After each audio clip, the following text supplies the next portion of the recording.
ঢাকা বিশ্ববিদ্যালয়ে নির্মাণ করা হবে ৫,০০০ ছাত্রীর আবাসন সুবিধা সম্বলিত চীন বাংলাদেশ মৈত্রী হল। চলতি বছরের মধ্যেই এই হল নির্মাণের কাজ শুরু হবে।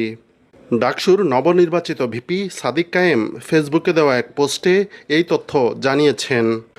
সোমবার রাতে দেওয়া এক পোস্টে সাদিক কায়েম বলেন, বাংলাদেশে নিযুক্ত চীনের রাষ্ট্রদূত ইয়াওয়েনের আমন্ত্রণে ঢাকা বিশ্ববিদ্যালয় কেন্দ্রীয় ছাত্র সংসদের সহসভাপতি, সাধারণ সম্পাদক, সহ সাধারণ সম্পাদক এবং সম্পাদকবৃন্দের মতবিনিময় সভা অনুষ্ঠিত হয় বাংলাদেশে অবস্থিত চীনা দূতাবাসে।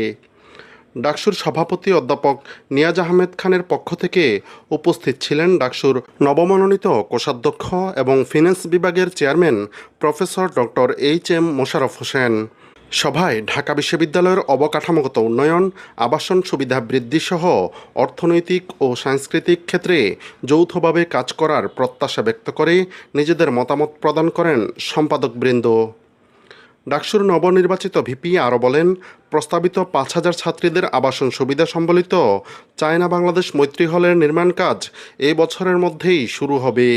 ডাকসুর নেতৃবৃন্দ বিশ্ববিদ্যালয়ের শিক্ষার্থীদের জন্য আরও ২টি হল নির্মাণের প্রস্তাব দেন এবং সম্মানিত রাষ্ট্রদূত সেটি বাস্তবায়নে দ্বিতীয় ধাপে যৌথভাবে কাজ করার আশ্বাস দেন। এছাড়াও তিনি বিজ্ঞান ও প্রযুক্তি, ক্রীড়া, স্বাস্থ্য, স্কলারশিপ, গবেষণা ও সাংস্কৃতিক ক্ষেত্রে নানা উদ্যোগের মাধ্যমে পারস্পরিক সহযোগিতার ইচ্ছা প্রকাশ করেন।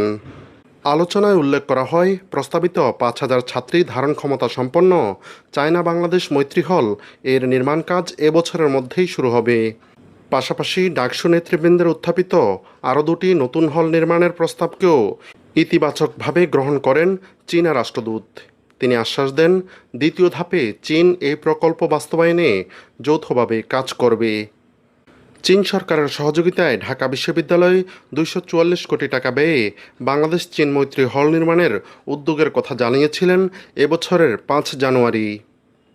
বিশ্ববিদ্যালয়ের জনসংযোগ দপ্তর থেকে পাঠানো এক বিজ্ঞপ্তিতে নতুন হল নির্মাণের বিষয়টি জানানো হয়েছিল।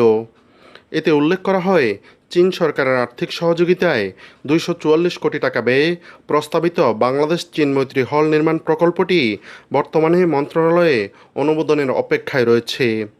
এছাড়া বিশ্বব্যাংকের হিট প্রজেক্টের আওতায় শিক্ষার্থীদের জন্য আবাসন বৃত্তি চালুর বিষয়টিও বর্তমানে প্রক্রিয়াধীন রয়েছে।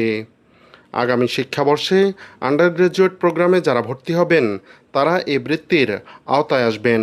আজকের যৌথ সভায় এই প্রকল্প আরও এক ধাপ এগুলো।